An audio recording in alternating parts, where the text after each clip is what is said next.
In regards to slavery, I most sincerely wish that there were not a slave in the province.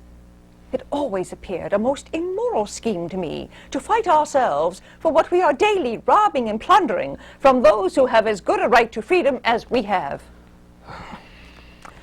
I was growing impatient, partly from a selfish point of view. I had only spent about half of my married life with my husband. John had certainly done his part for the drama. He eventually served on 90 committees and headed as chairman 25 of those, including the all-important War Department. No one's record came close to John's service. I long to hear that you have declared an independency. But Abigail did not realize how difficult it was to get 13 clocks to strike at precisely the same second.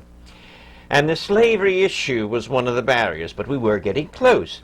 A committee was chosen, 5, to draft such a document, Thomas Jefferson and myself being asked to write it. However, since I had been such an early and vocal proponent for independence, I thought anything I wrote would be overly criticized.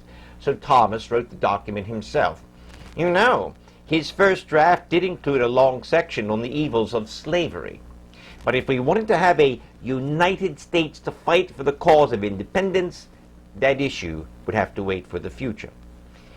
Once the Declaration reached the floor, John Dickinson of Pennsylvania, who was opposed, rose, and he gave an eloquent speech against it. Well, I waited to see who would reply, hoping that someone less obnoxious than myself would do so. No one did. So I rose, and I started speaking. And I gave the speech of my life. Thomas Jefferson, he later wrote of me, he was the pillar of its support on the floor of Congress, its ablest advocate and defender against the many assaults it encountered.